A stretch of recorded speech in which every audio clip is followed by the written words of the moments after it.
Thank you all for coming again, and good evening. Welcome to tonight's neighborhood meeting.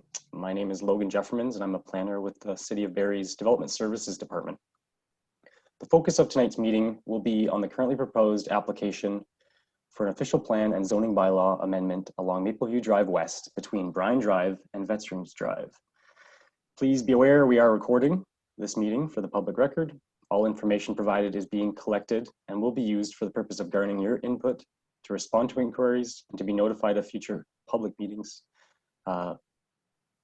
which will be shared along with you. Should you have any questions at all regarding this recording and the collection of it, please contact the development services, including myself. I would like to let everyone know that there are a few other staff members behind the scenes as well, managing tonight's technology. They have the ability to interrupt the meeting at any time and will endeavor to allow the applicants and each member of the public the opportunity to speak. Please bear with us if there is any technical issues, or if you do cut out. I'm happy to try and make arrangements that you do get a chance to speak if you so choose. Tonight's meeting is not a statutory meeting requirement under the Planning Act, as the application is in the early stages of the review process. The intent of tonight's meeting is more so to provide members of the public with an opportunity to become familiar with the development applications and the planning review process, and also to ask the applicant any questions so that they may provide feedback. So what to expect from today's meeting? Neighborhood meeting, a presentation from the applicant's representatives, a brief overview of the city's review process and timing, an opportunity to ask questions of either the applicant or the city staff, myself, and provide comments or identify concerns with the application. You'll not expect to have city staff make recommendations on the application or a detailed analysis of this proposal. We are currently undergoing that process, and there will not be a debate on the merits of the proposal between city staff and the applicant. Once we move on to a Q&A period, if you wish to ask a question or provide a comment, you will be required to use the meeting controls to raise your virtual hand. You can find the raise your hand button and other meeting controls at the bottom of your screen. For those who are joining us by phone, you may press 9 to raise your hand. And when you are called on to speak, you can press 6 to unmute yourself. I will call you out by name to speak when that time arises. And at that time, you would then need to unmute yourself, and please state your name and address before raising your comments or questions. As we move through the questions and comments later in the evening, I would respectfully ask that please keep the repetition to a minimum. We don't have a great number of attendees today, but still is in the best interest of everyone's time that we avoid duplication and repetition of the same question over and over again. So please pay attention and follow along. And by all means, if you have a follow-up question, we can get into that one as well. Also, please note the chat function, which also is available at the bottom of your screen, is really for technical issues and any other questions you have regarding Zoom. If there's any questions regarding the application, please again raise your hand and ask your questions to the presenters or myself, and questions will not be answered in that chat function. We'll try and prioritize people raising their hands. Those that have registered for the meeting are providing a mailing and email address, and that will be added to a mailing list to provide further information about this application moving forward. So before we get into this presentation, just a few items to make you aware of. Quickly highlight the next steps that the application will be moving through. We are currently in the early stages of the process. The application has completed pre-consultation twice with city staff, with a variety of internal staff and external agencies also involved. After tonight's meeting, the applicant will need to incorporate comments received through this neighborhood meeting and make a presentation through a public meeting process before the planning committee. The formal submission will be reviewed with comments received from the city's technical departments and external agencies, as well as consideration of the public's input. The neighborhood meeting is established early in the development review process to ensure local concerns are incorporated and addressed, hopefully, through the city's review. Following tonight's meeting and review of the formal applications, there will be a public meeting with council scheduled for mid-November at this time. The public meeting is a statutory requirement under the Planning Act. Everyone who is registered for this evening's meeting will be, in addition to those who live within 120 meters of the subject site, will be notified of that meeting. The public meeting would also be held virtually, similar to tonight's meeting. At the public meeting, the applicants will present the applications to council and again answer questions. At that meeting, applicants generally identify that a neighborhood meeting has occurred, tonight's meeting has occurred, and provide an overview of any responses received through that process. members of the public would once again have an opportunity to provide verbal or written comments at that public meeting. Following the public meeting, staff will continue to review the technical documents as submitted, working with the applicants to make any necessary revisions to the development proposal. Once the review process has concluded, a staff recommendation report will be brought forward to council for the consideration. All comments received through the review process, including those received at the neighborhood and public meetings, will be identified and addressed in the staff report and will form part of staff's recommendations on the subject application. A staff report for the applications would likely be brought forward to council sometime in late 2020 or early 2021. I'll now move on to introducing the application and the applicants. Tonight's focus is on an official plan and zoning bylaw amendment, as noted, for a site along Mapleview Drive West between Bryan Drive and Veterans Drive. We identify the development as D30001-2020, and municipally the property is known as 90 Mapleview Drive West. The applicants tonight are Oz Kamel and Graham Hendren from MHBC Planning Limited, and the proposal is for an official plan amendment and amendment to the zoning bylaw to permit a mixed employment and commercial center development comprised of 6 buildings. The official plan amendment would retain the existing general industrial designation and will add a site-specific policy to permit additional commercial uses, including a retail store, personal service store, and food or supermarket on the subject site. Further, the OP needs to be modified in regards to Schedule C to identify the subject site as a defined policy area. The proposed amendment to the zoning bylaw would retain the existing light industrial zoning and add special provisions to accommodate the proposed development. Special provisions similar to those noted above include a retail store, personal service store, food store, supermarket, and standalone restaurant as permitted uses. So hopefully I haven't bored you too much with all of that. I will now hand the meeting over to Oz and Graham, who will first introduce themselves and then share a recorded video on the proposed development. I would also note that Councillor Gary Harvey is in attendance tonight, and I believe he just would like to sit in and listen, but he'll also have a chance to speak if he so chooses.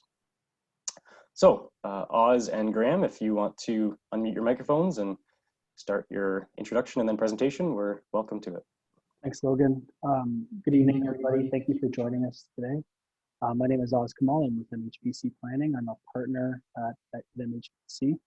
What we have is a presentation that we're going to play. It's a pre-recorded presentation that we did to help fill in some context with respect to the area, the site, and some policy context.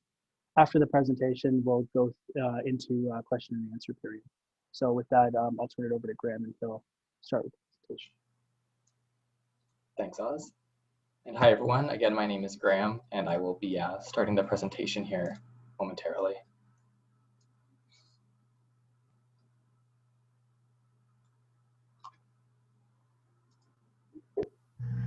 Good afternoon, everyone, and welcome to tonight's neighborhood meeting.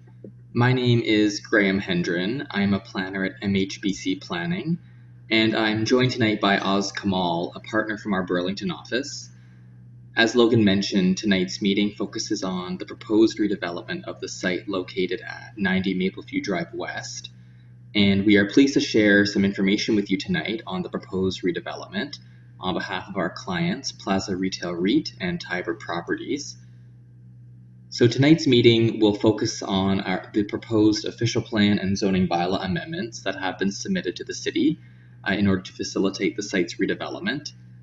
And these applications specifically focus on introducing new commercial uses on the site, including commercial retail and restaurant uses, as well as a food store, in order to facilitate the comprehensive development of a commercial plaza, while maintaining uses currently permitted on the site, such as self-storage uses. So before we begin, we would like to provide an overview of what we will be covering in our presentation. First, we will introduce the site in terms of its physical context, location, and surrounding land uses. We will then provide an overview of the site's policy context, and following that, we will provide an overview of the proposal, including a summary of the proposed official plan and zoning bylaw amendments. And after that, we will provide an overview of the supporting technical studies that have been prepared in support of the application. And we will end the presentation with a Q&A session where we welcome any comments or questions that members of the public may have. So let's begin with an overview of the subject site. So the site is located on the north side of Mapleview Drive West, in between Veterans Drive and Bryan Drive. And the site is approximately 4.23 hectares in size, with approximately 147 meters of frontage along Mapleview Drive West. And as we can see here from this aerial image, the site is located in an area generally characterized by both commercial and industrial uses. And some major surrounding land uses include the large Matsu manufacturing facility located immediately west of the site, along with other light industrial uses located to the north and east. And to the south and further to the east, there are several commercial developments which support large big box stores, including Canadian Tire and Walmart. So in terms of site context, the site is currently vacant and is occupied by wooded areas along the eastern and northern portions of the site. When we look at transportation, we note that the site is well connected to the broader road network, with direct access being provided to Mapleview Drive West, which is identified as a major arterial roadway. And other major roads nearby include Veterans Drive to the west and Bryan Drive to the east. And we also have Highway 400, which is located approximately 700 meters to the east of the site, with an interchange being provided at Mapleview Drive West. So this site is located within the Highway 400 West employment area. And as I mentioned before, when we take a more detailed look at surrounding land uses, we generally note that we have general industrial uses located to the north and west of the site, along with more commercial development located to the south and east. In terms of built form, we generally have low-rise development in the surrounding area, and most surrounding sites are developed with approximately 1 to 2 stories, which provide ample surface parking as well on their sites. In terms of policy, land use on the subject site is governed by a number of policy documents at both the provincial and local levels. So at the provincial level, we have the Provincial Policy Statement and the Growth Plan, which provide a roadmap for how development is to take place within the Greater Golden Horseshoe area. And these policy documents support the intensification of the built-up area, including redeveloping vacant sites in order to support employment growth, while reducing the need to expand into non-urban areas. And although the site is not within an area regulated by the Lake Simcoe Region Conservation Authority, we do recognize that the site is located within the Lake Simcoe watershed and is subject to the Lake Simcoe Protection Plan. At the local level, the site is located within the city's built-up area and is designated general industrial under the City of Barrie official plan. And the site is also zoned light industrial with special provision 167 under the city's comprehensive zoning bylaw 2009-141.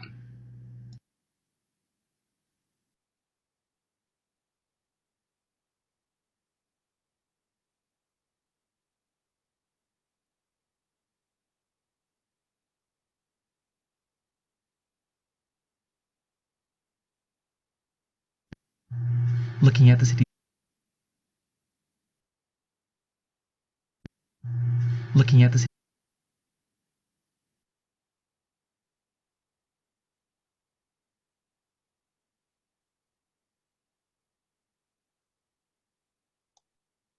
It appears you're having some technical issues that you're looking into there, Graham or Oz. So Yeah, just bear with us 2 seconds. Just 1 second here. There's just one slide here that I'm going to take us back to.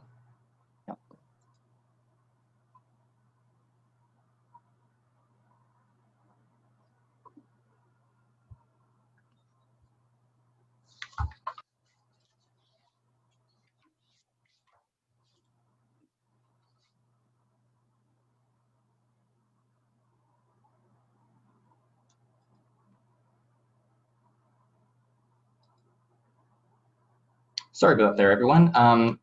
There was just a minor hiccup there with the audio there. So we're just taking a deeper look at the city's official plan right now.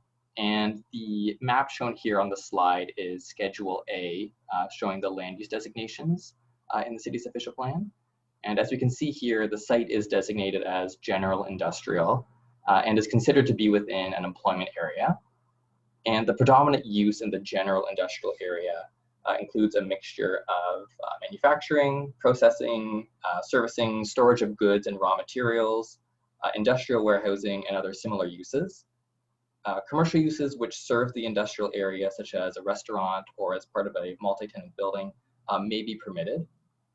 But commercial uses which are not accessory to permitted industrial or employment uses are generally not permitted in these areas.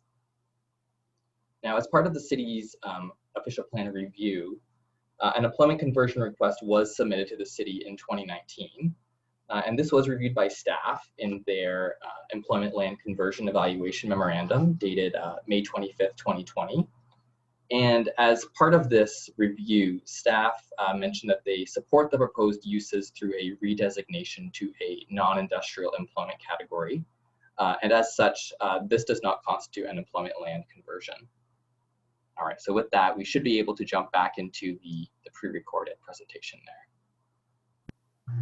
Looking at the city's zoning bylaw, the site is zoned light industrial with Special Provision 167. And Special Provision 167 introduces a number of restrictions on permitted uses on the site, which aren't directly applicable to the application before us today. Special Provision 167 does not allow a range of uses, including a golf driving range, adult entertainment parlor, arcade or video game establishments, or rental store uses on the site. Within the light industrial zone, a range of industrial and accessory commercial uses are permitted. However, personal service stores and retail stores, including food stores and supermarkets, are not currently permitted. So in this table before us here, we wanted to show how the proposal complies with existing zoning regulations.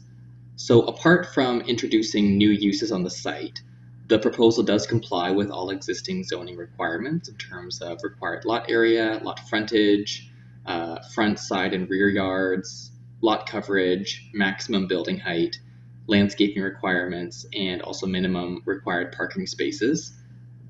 So as explained on the next slide, the primary need for the official plan amendment and zoning bylaw amendment is to permit commercial land uses on the site.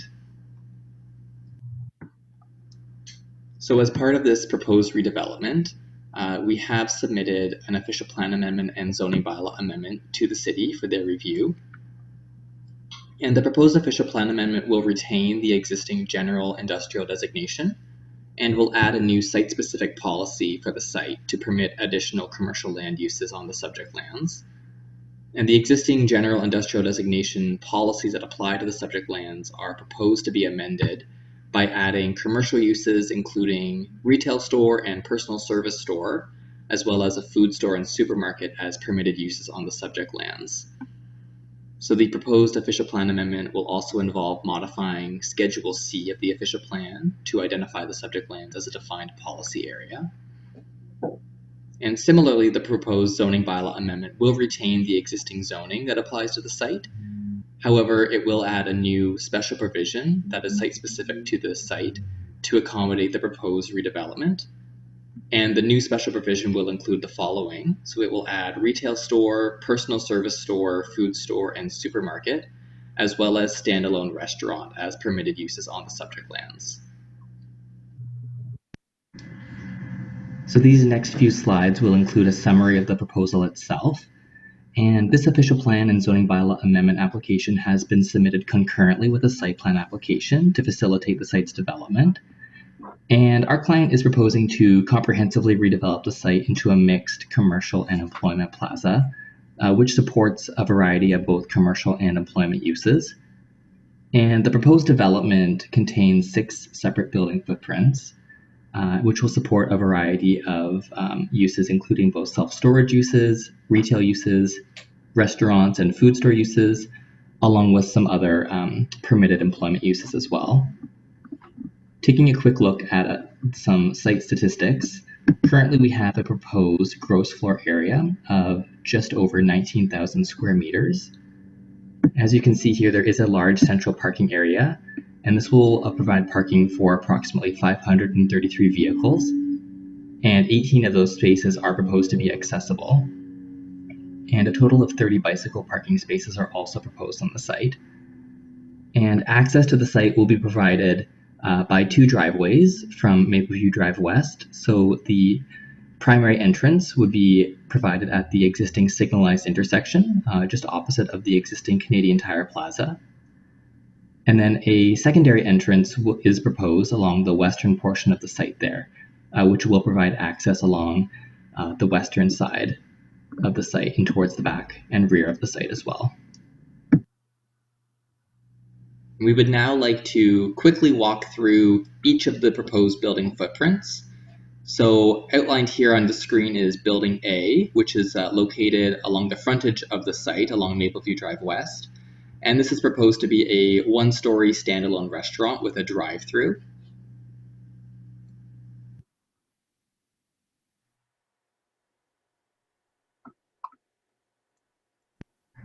So jumping to the eastern side of the property now, we've shown here buildings B and B1 in the inset here on your screen.